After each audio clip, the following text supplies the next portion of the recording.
un soir. 19h-20h. Hélène Zellani. Il est 19h22 sur Europe 1. Merci à tous ceux qui nous rejoignent. CMP, vous connaissez désormais ces lettres. C'est la fameuse commission mixte paritaire du Parlement, 7 députés, 7 sénateurs, qui est réunie à huis clos depuis maintenant un peu plus de 2 heures avec une mission. Alors, est-ce une mission impossible? C'est toute la question. Trouver un compromis sur le projet de loi immigration. Impossible ou pas, donc on le saura a priori dans la soirée, peut-être même dans la nuit. Et on en parle avec vous, Benoît Mournet. Bonsoir. Bonsoir. Merci d'être en direct dans Europe 1 Soir. Vous êtes député des Hautes-Pyrénées et porte-parole de Renaissance. Alors, ce compromis, il est introuvable depuis maintenant 15 mois. On croit comprendre que ça n'a pas l'air simple en ce moment. On va y revenir avec Louis Dragnel. Est-ce que vous y croyez, vous ? Écoutez, rien n'est simple. Nous sommes en majorité relative, donc par définition, il faut aller construire des majorités en élargissant, que ce soit à droite ou à gauche, ce qui a été le cas sur la plupart des textes depuis le début du quinquennat et non des moindres. Cette question de l'immigration, pourquoi d'abord, si vous me permettez d'un mot, elle est importante? Parce que dans ce texte, il y a une simplification de l'office du juge, passer de 13 procédures à 3 procédures, ne pas répondre aux gens dans les 3 ans, mais répondre dans les 9 mois. C'est évidemment aussi un sujet d'humanité, de ne pas laisser les gens dans un flou juridique. Deuxième élément, c'est de se donner les moyens de mieux expulser les étrangers délinquants. Je pense que là-dessus, c'est un point de consensus, personne ne le conteste. Et le troisième volet, c'est effectivement sur l'intégration, par la langue et par le travail. Nous avons des gens aujourd'hui qui sont dans une sorte d'hypocrisie, qui travaillent, qui cotisent et qui ne pourraient pas être régularisés alors même qu'ils sont dans des métiers en tension. Le contenu du texte est largement approuvé par les Français. Donc après, vous avez eu le processus législatif, il y a eu le Sénat qui a durci le texte, qui a mis des choses, y compris qui sont un peu en travers au plan constitutionnel. Il est revenu à l'Assemblée nationale, voté en commission des lois et lundi dernier, rejeté en séance, avant même de pouvoir en débattre.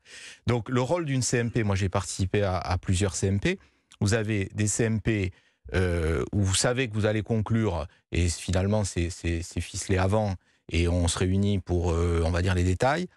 À l'inverse, vous avez des CMP où vous savez que vous n'allez pas conclure, et c'est un peu la même histoire. Là, on est dans une CMP dont l'issue n'est pas écrite, donc il y a vraiment, effectivement, le travail est en cours.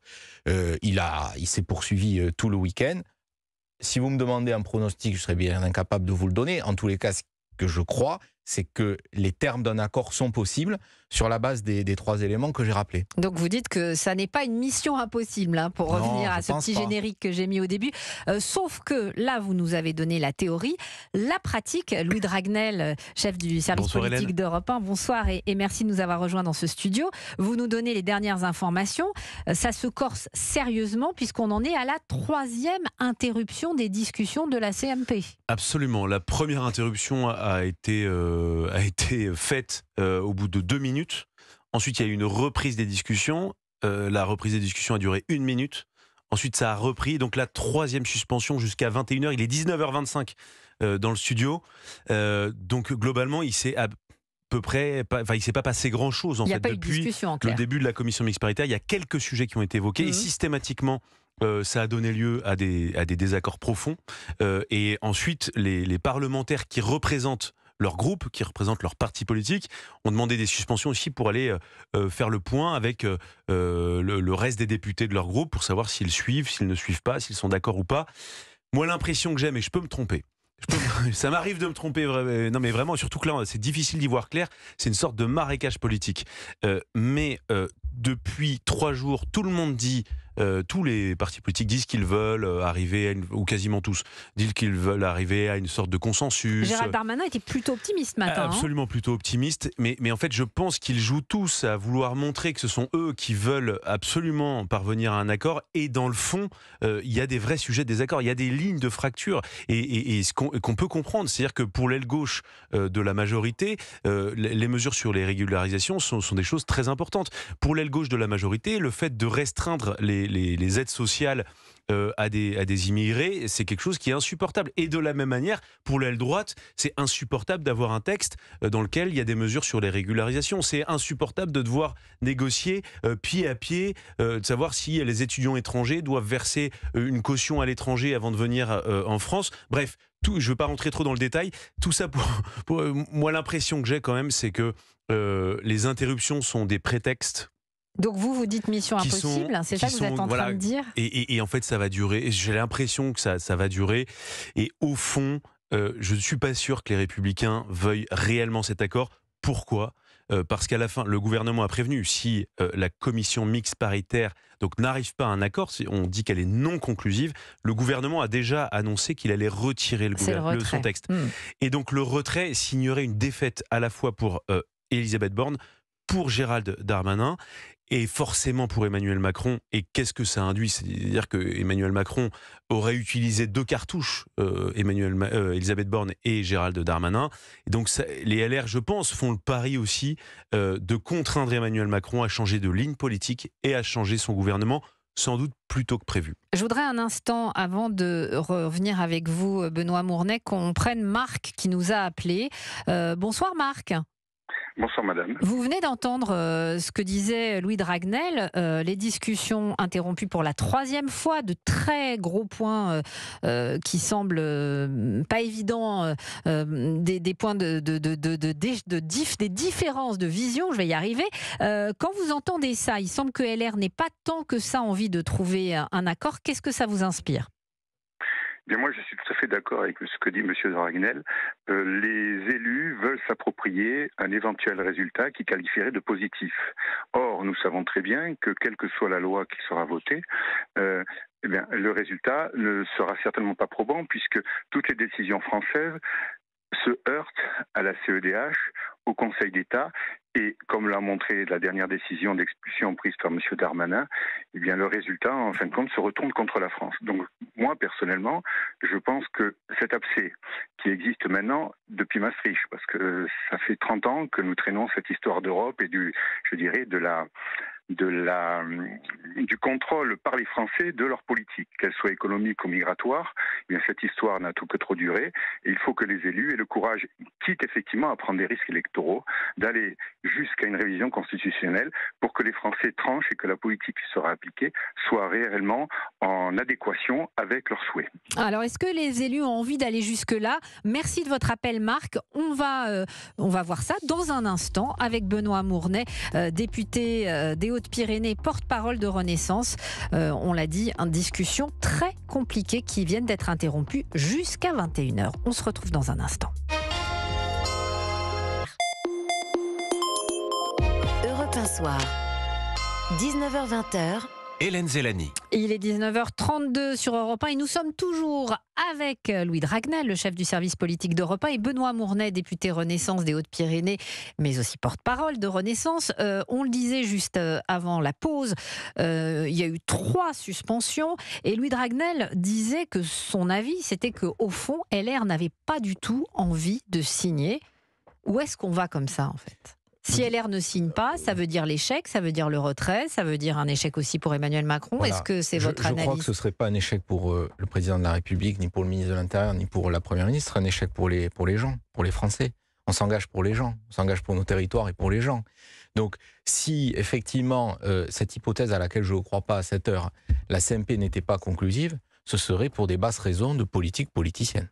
On est d'accord. Puisque les termes de l'accord sont possibles, peu ou prou. Moi, je vous parle de députés de Lourdes. On accueille 800 Ukrainiens. J'ai chez moi beaucoup d'associations qui accueillent des demandeurs d'asile.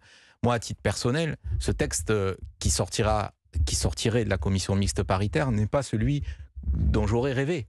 Mais c'est le principe de faire un compromis. Vous faites un pas vers les uns et les autres font un pas vers vous. Les termes de l'accord, c'est quoi ?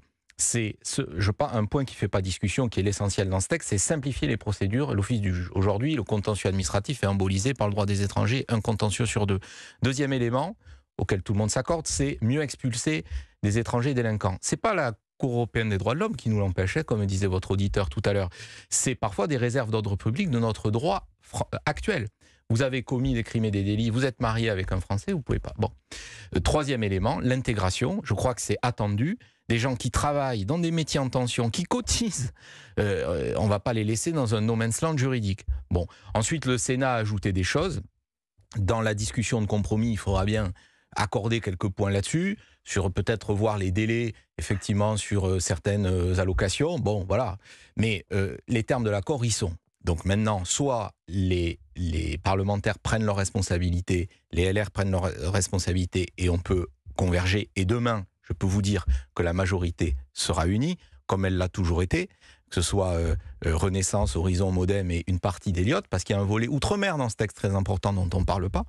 Soit effectivement, il n'y a pas de CMP conclusive, eh bien, il faudra remettre l'ouvrage sur le métier, parce que le fond des mesures, elles sont nécessaires. Mais vous voyez le paradoxe, le Parlement qui ne voudrait pas légiférer, ce serait quand même incroyable, ou qui attendrait que le gouvernement prenne sa responsabilité. Non, le président de la République a été clair, il n'y aura pas de 49.3 sur ce texte, soit il y a un accord politique, soit il n'y a pas de texte. Donc, à un moment donné, chacun est devant ses responsabilités. On vit un moment effectivement important. Alors, vous dites qu'Emmanuel Macron ne serait pas perdant si la CMP n'est pas conclusive. On ne peut pas dire qu'il va s'en sortir haut la main, facilement, et qu'il va pouvoir justifier ça. D'autant que selon les informations d'Europe 1, vous me le confirmez, Louis, un remaniement est déjà dans les tuyaux pour la mi-janvier. Autour du 15 janvier. Donc ça veut dire qu'Emmanuel Macron se projette déjà dans l'après. Ça veut dire qu'il a aussi envisagé un échec. Absolument, enfin, oui, absolument. Il a envisagé un échec et surtout il a compris que ça allait être de toute façon très compliqué et donc il veut passer à un autre sujet parce qu'il a aucune envie de traîner ce boulet qu'est le sujet de l'immigration pour son quinquennat. Emmanuel Macron, c'est un président qui a fait beaucoup d'annonces sur les questions d'immigration. Je me souviens de cette annonce. Il avait dit avant la fin de mon premier quinquennat, enfin c'était pas premier, mais en tout cas c'est comme ça qu'on le comprenait. Il s'engageait à un taux d'exécution de 100% des obligations de quitter le territoire français. Et aujourd'hui, on est entre 6,5 et 8. Donc c'est objectivement le bilan sur ce sujet précis est pas bon. Donc Emmanuel Macron veut passer à autre chose, mais on le voit bien en fait. Enfin moi l'impression que j'ai quand même, c'est qu'en fait l'enseignement du deuxième tour de la dernière élection présidentielle n'est pas remonté jusqu'à Emmanuel Macron. Le soir de son élection, il dit « ce résultat m'engage ». C'était une victoire, c'est certes une victoire, mais une victoire compliquée, dans la mesure où il y avait un rassemblement national très fort, et beaucoup de LR et de gens même du centre-droit s'attendaient à ce qu'il y ait une inflexion d'Emmanuel Macron qui essaye de tirer des enseignements de son élection présidentielle. Et de fait, ce qui s'est passé, c'est qu'Emmanuel Macron n'a pas changé de cap. Au moment de la loi immigration, vient voir les LR et leur demande allez-y, votez pour nous. Cette loi, LR, normalement, vous êtes censé la voter. Ils n'ont pas l'air de vouloir tout à fait jouer ce jeu-là. Si vous permettez, nous sommes le pays européen qui éloigne le plus. Et votre auditeur tout à l'heure avait l'air de dire que l'Europe nous empêchait. Au contraire, il y a eu un pacte asile-immigration qui a été voté au Parlement européen. Il est encore en discussion. Qui a été voté au Parlement, qui est en discussion au Conseil. Oui. Et dans les 6 mois, nous avons les élections européennes qui seront des élections très importantes. Parce que cette question, en vérité, elle se règle au niveau national et on doit aménager nos règles, mais aussi à l'échelle européenne. Ce qui marche bien, c'est l'orientation directive des demandeurs d'asile. Ça ne doit pas être au premier pays accueillant à prendre tout le sujet. Et dans notre pays, on le fait déjà. Donc, voyez, ce sont les accords de Dublin. Oui, mais justement, enfin, de pouvoir y revenir. Donc, dans ce texte, simplifier les procédures, mieux expulser les délinquants étrangers, mieux intégrer. Sur les obligations de quitter le territoire national, ça dépend en fait comment on joue. Les Allemands, par exemple, en délivrent beaucoup moins. Ils expulsent un taux d'exécution meilleur, mais parce qu'ils en donnent moins. Nous, nos OQTF en France, c'est un peu un document administratif qui atteste votre irrégularité. Pour expulser, effectivement, il faut mettre les gens en centre de rétention administrative, ou bien, et aussi, que le pays d'origine reprenne son ressortissant. Merci beaucoup. C'est un large sujet sur lequel on va encore revenir sans nul doute. Merci beaucoup Louis Dragnel, chef du service politique d'Europe 1. Merci Benoît Mournet, député Renaissance des Hautes-Pyrénées. J'ajoute que demain, dans Europe 1 matin à 8h10, Sonia Mabrouk, pour la grande interview Europe 1 CNews, recevra Sylvain Maillard, le président des députés Renaissance. 19h, 20h. Hélène Zélani.